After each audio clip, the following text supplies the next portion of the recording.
मेरा नाम मानसी है। मैं 25 साल की हूँ, लेकिन ये कहानी है तब की, जब मैं 18 बरस की थी। मैं अपने माँ बाप की एक लाडली बेटी थी। हम बस 2 भाई बहन ही थे। मैं और रमन, हम भाई बहनों की तरह लड़ते जरूर थे, लेकिन हमारी दोस्ती भी बहुत ज्यादा थी। हमारे माँ बाबा हम दोनों को ही बहुत ज्यादा प्यार देते थे। कोई भी ख्वाहिश हो तो फौरन पूरी कर दिया करते। लेकिन एक दिन खबर ने मेरी सारी जिंदगी बर्बाद कर दी। मेरे माँ बाप का कार एक्सीडेंट में देहांत हो गया। मैं और रमन अकेले रह गए थे और हमारे आसपास के लोगों ने इस बात का बहुत फायदा उठाया। जिन रिश्तेदारों से हमें बहुत मोहब्बत हुआ करती थी, उन्होंने अपनी नजर हमारी जायदाद पर डाल दी। मेरे चाचा और उनके घर वालों ने मेरे बाप के जाने के 2 हफ्ते बाद ही ये बातें उठाई कि अब मैं घर में अकेले कैसे रहूंगी। जाहिर है, रमन यूनिवर्सिटी जाता था और उसे बाहर भी बहुत काम होते थे। मेरी वजह से वह घर नहीं बैठ सकता था। पहले तो मैं माँ के साथ घर में रह लिया करती थी, लेकिन अब ऐसा भी नहीं हो सकता था। लिहाजा मेरे चाचा के कहने पर मैं उनके घर शिफ्ट हो गई। मेरे चाचा ने रमन को बहुत समझाया कि वह हमारा घर बेच दे और अपनी पढ़ाई और काम का बंदोबस्त घर के पैसों से करे।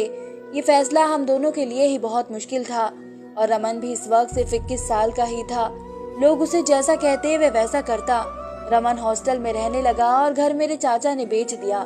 आहिस्ता आहिस्ता उन्होंने हमारे घर का पैसा अपने कारोबार में लगाना शुरू कर दिया और रमन को ये कहकर बहलाया कि अब उसके सारे खर्चे वह खुद ही उठा सकते हैं। रमन उनके एहसानों के पांव तले दबता गया। हमारे चाचा की एक ही बेटी थी और 2 बेटे थे। उन सब का मेरे साथ बहुत बुरा बर्ताव था। बात बात पर वे मुझे तंग करते और बहुत काम करवाते थे। दिन रात का खाना, घर की सफाई, बर्तन वगैरह, कपड़े इस्त्री करना और धोना सब मेरी जिम्मेदारी थी। एक काम में भी अगर जरा सी गलती हो जाती तो मेरी बहुत बेइज्जती करते, जबकि उनकी अपनी बेटी किरण से कोई काम नहीं आता था। पानी का गिलास तक वे मुझसे ही मांग कर पीती थी। बल्कि जब हफ्ते के आखिर में रमन घर आता तो घर वालों के तेवर ही बदल जाते। उसके सामने सब मेरी बहुत इज्जत करते और मुझे कोई काम करने न देते। बात बात पर वे रमन से कहते कि मानसी तो हमारी बेटी जैसी है, इसे तो हम कोई काम नहीं करवाते। मेरी चाची की बेटियां रमन के आते ही किचन में लग जाती, तरह तरह के खाने बनाती।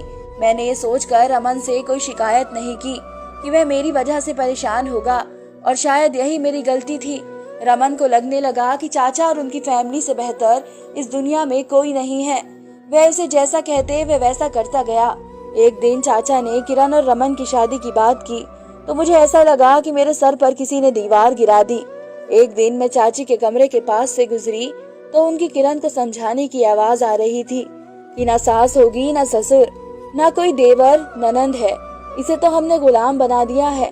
रमन भी हमारी बातों में आ चुका है। तुम्हारे लिए सब बहुत अच्छा जा रहा है। मैं उनकी बातों से बहुत डर गई थी। मैंने रमन से बात करने की कोशिश की, लेकिन वो उनकी बातों में आ चुका था। वह इस रिश्ते से बहुत ही खुश था। उसने मेरी बातों को वहम का नाम देकर झुठला दिया था। दिन गुजरते गए और मुझे फिक्र होती गई। जैसे जैसे रमन की शादी के दिन करीब आए, मुझे माँ बाबा की याद सताने लगी। सारे शादी के फंक्शन में मेरे दिमाग में यही चलता रहा कि आज अगर मेरे माँ बाप होते तो कितने खुश होते। मैं अक्सर यह सोचकर रो दिया करती। शादी के फंक्शन के लिए चाची ने मुझे बहुत ही सिंपल सूट लेकर दिए थे, क्योंकि किरण को इस बात का डर था कि कहीं मैं उससे ज्यादा अच्छी ना लगूं, क्योंकि किरण एक काम शक्ल इंसान थी जो कि बस मेकअप के जोर पर चलती थी और मैं हरगिज तैयार नहीं होती थी। इसके बावजूद मेरी तारीफ लोग किया करते थे। मेरे खूबसूरत चेहरे को देखते हुए ही घर वालों का मेरे साथ बर्ताव खराब हो गया। ये सोचकर कहीं मैं रमन की शादी में कोई रुकावट न खड़ी कर दूं। शादी के बाद मेरे भाई को भी शायद यही लगने लगा कि मैं इसकी खुशियों की दुश्मन बन चुकी हूँ। उन सब के बर्ताव से तंग आकर मैंने 2-3 बार इससे बात करने की कोशिश की तो उसने यही कहा कि इतने वक्त से तो तुमने ऐसा कुछ भी नहीं कहा, अब क्या हो गया है तुम्हें? किरण बर्दाश्त नहीं होती तुमसे, तुम में भी नंदों वाली जलन आ गई है। मेरा दिल रमन की बातों से बहुत दुख गया था। मुझे लगा जैसे इस दुनिया का अकेला सहारा मुझसे छिन गया है। मैंने अगले दिन ही अपनी मौसी को कॉल करके सारी हकीकत बताई। उन्हें सब सुनकर बहुत अफसोस हुआ और वह मुझसे माफिया मांगती रह गई कि मैंने इतने वक्त में तुम्हारी खबर ही नहीं ली। चंद दिन बाद मौसी मुझे अपने साथ ले गई। अफसोस मुझे इस बात का हुआ कि रमन ने मुझे एक बार भी नहीं रोका। मुझे ऐसा लगा जैसे वह मेरे जाने से खुश हुआ। बाकी घर वालों का मकसद भी पूरा हो गया था। रमन और किरण की शादी हो चुकी थी। उन्हें इस बात का डर था कि कहीं रमन को मेरी बात पर यकीन ना आ जाए। मेरी मौसी कानपुर में रहती थी। उनके 2 बेटे थे, राहुल जो कि यहीं रहता था और रोहन जो काम के सिलसिले में बाहर मुल्क में रहता था। मौसी के पति की कई साल पहले मौत हो चुकी थी। पहले 4 दिनों में मौसी ने मेरा बहुत ख्याल रखा। फिर आहिस्ता आहिस्ता वह मुझे काम पकड़ाती गई। बेटी ये करो वो करो, मुझसे बहुत काम निकलवाया करती थी। एक दिन उन्होंने मुझे किचन की जिम्मेदारी सौंपते हुए कहा कि तुम्हारे ही घर की जिम्मेदारी है। कल को मैं राहुल से तुम्हारी शादी करवा दूंगी। अभी से सब संभाल लो, कल को सब तुम्हारा ही तो होना है। मैं भी मौसी की बातों में आ गई। मैं इतनी तकलीफ झेल चुकी थी कि मुझे इस बात का कोई शिकायत नहीं थी कि दूसरों के घर में धक्के खाने से तो यही बेहतर था कि मैं अपने घर की हो जाती। दिल लगाकर के काम किए और यही सोचा कि अब मेरी मंजिल आसान हो चुकी है। अब मैं भी अपनी जिंदगी में खुश रहूंगी। मौसी के कहने पर मैंने पड़ोस के बच्चों को ट्यूशन पढ़ाना शुरू कर दिया। उनका ये कहना था कि तुम्हारी छोटी मोटी जरूरतें पूरी हो जाएंगी। बल्कि काफी महीने तक मैं बच्चों को पढ़ाती रही और सारे पैसे मैं मौसी के हाथ में रखा करती। वो मुझे कुछ ना दिया करती। मैं भी ये सोच कर चुप थी, करती तो क्या करती, मौसी के घर में रह रही हूँ, इतना तो बनता ही है। सारा दिन काम करती, फिर बच्चों को पढ़ाती और फिर काम में लग जाती। मैं कमजोर पड़ती जा रही थी। पहले चाचा और अब मौसी के घर इतना काम किया कि मेरी तबीयत अब ज्यादातर खराब ही रहती थी। कुछ दिनों के लिए मौसी और राहुल तैयार होकर कहीं जाया करते। मेरे पूछने पर वे बात घुमा देते। राहुल भी अच्छा खासा लगता था। ज्यादातर वह दोस्तों के साथ लगा रहता। घर आता तो फोन में ही पड़ा रहता। बिना वजह बात करना न उसकी आदत थी न मेरी। मौसी मुझे ये कहा करती क्या उनका बेटा रोहन आए तो उसकी शादी करे। फिर वह मेरी और राहुल की शादी की बात आगे बढ़ाएं। जैसे जैसे दिन गुजरते गए मेरी हालत और खराब होती गई। एक तो माँ बाबा की याद, ऊपर से रमन भाई की बेरुखी। मैं जब से यहाँ आई थी उन्होंने मुझसे कोई बात नहीं की थी और ना ही कोई वास्ता रखा था। इस समाज में यतीम लोगों की कोई जगह नहीं है। यहाँ या तो उनका हक छीना जाता है या तो आपको जीते जी मार दिया जाता है। मेरे चाचा ने भी इस बात का ख्याल नहीं किया कि मैं उनके मरे हुए भाई की बेटी हूँ और रमन भाई का भी उन्होंने एक तरह से फायदा ही उठाया। कुछ वक्त बाद ही मौसी का बड़ा बेटा रोहन भी कानपुर से आ चुका था। राहुल और रोहन की तबीयत में जमीन और आसमान का फर्क था। रोहन राहुल की तरह हर वक्त दोस्तों के साथ बाहर नहीं होता था। वह एक जिम्मेदार इंसान था और उसके साथ साथ उसकी शख्सियत भी काफी अच्छी थी। वह हंसी मजाक भी करता रहता था लेकिन सबकी बहुत इज्जत भी करता था। मेरे साथ उसका बर्ताव बहुत अच्छा हुआ था। वह मुझसे बिना वजह कोई काम न करवाता।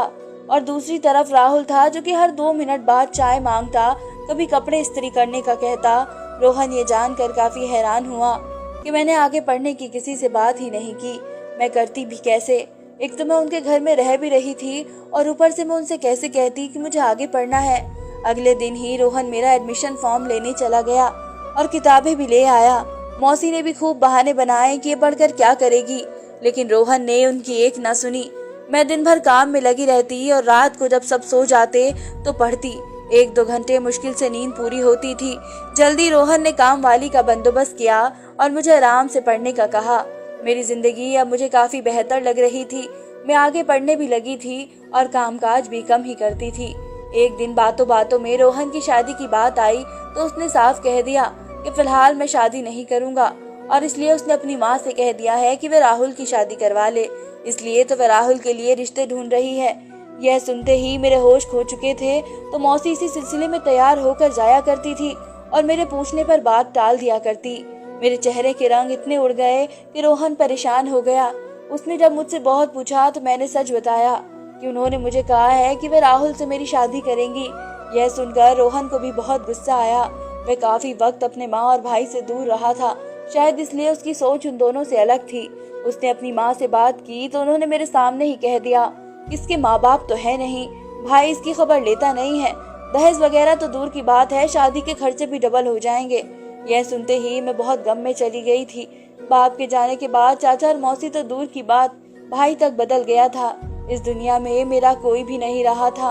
1-2 बार तो मुझे खुद को खत्म करने का ख्याल भी आया था, लेकिन फिर मैंने यही सोचा कि जहाँ इतना सब्र किया है वहाँ थोड़ा और ही कर लूं। जो ऊपर वाला यहाँ तक लाया है वह आगे भी ले जाएगा।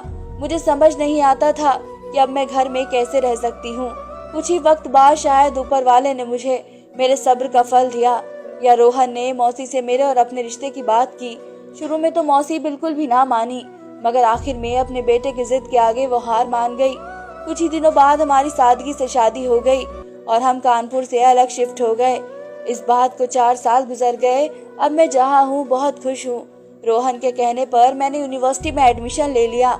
रोहन मेरी बहुत इज्जत करता है, बहुत ख्याल रखता है। मौसी का भी आना जाना लगा रहता है। वे अपने बेटे के डर से मेरा लिहाज किया करती है। कुछ वक्त बाद रमन भाई ने भी मुझसे बात की और रो रो के मुझसे माफिया मांगी कि मैंने तुम्हारी कदर नहीं की, तुम्हारी बातों का यकीन नहीं किया। मेरी चाची ने अपने बेटे की शादी करवाई और 2 महीने बाद उनकी बहू सारा जेवर और पैसे लेकर रात में फरार हो गई। ये सब शायद उनके किया हुआ सामने आया था। मैं बहुत परेशान हुई और मुझसे माफी मांगी कि शायद ये सब उनके साथ मेरी वजह से हो रहा है। चाचा का भी देहांत हो गया था और इस सब ने चाची को भी काफी नर्म आदत का बना दिया था। किरण भाभी भी रोहन और रमन भाई के डर से मेरे साथ अच्छा बर्ताव ही रखती थी। मेरे आसपास के वही लोग जो पहले मेरे साथ बहुत बुरा बर्ताव किया करते थे, अब वे रोहन के डर से कुछ भी ना कहा करते, क्योंकि रोहन उन पर बहुत गुस्सा करता था। जो मुझे कुछ कहता था या मुझसे बदतमीजी से बात करते थे, वे बगैर किसी का ख्याल किए उन्हें खरी खोटी सुनाते थे। रोहन मेरी हर ख्वाहिश का बहुत ख्याल करते थे। रमन भाई के घर में भी काफी बार गई थी। इनकी 2 बेटियां थी जो मुझसे बहुत प्यार करती थी, बहुत इज्जत करती थी। मुझे भी एक बुआ होने के नाते उनसे मोहब्बत थी। जो भी हुआ वक्त के साथ साथ मैंने भी बहुत कुछ सीखा। मैं अब किसी पर भी एतबार नहीं करती। अपने ही घर में अपनी फैमिली के साथ खुश रहा करती थी। लोगों ने मेरे साथ जो कुछ किया उसने मुझे यही सिखाया कि ऊपर वाले के आगे कोई अपना नहीं, और जो उस पर यकीन रखे वह हर मुश्किल से आजाद हो जाता है। मैंने भी फिर पुरानी बातों को भुलाकर एक नई जिंदगी की शुरुआत की। ऊपर वाले ने मुझे मेरे सब्र का फल दिया था। ऊपर वाला इंसान पर जितनी मुश्किलें डालता है फिर उसे आसान भी खुद ही बनाता है। धन्यवाद दोस्तों। उम्मीद करती हूँ आप सबको मेरी ये कहानी पसंद आएगी। अगर आप मेरे चैनल पर नए हैं और आपने मेरे चैनल को सब्सक्राइब नहीं किया है तो जल्द से जल्द मेरे चैनल को सब्सक्राइब करें, मेरी वीडियोस को लाइक करें और ज़्यादा से ज़्यादा शेयर करें।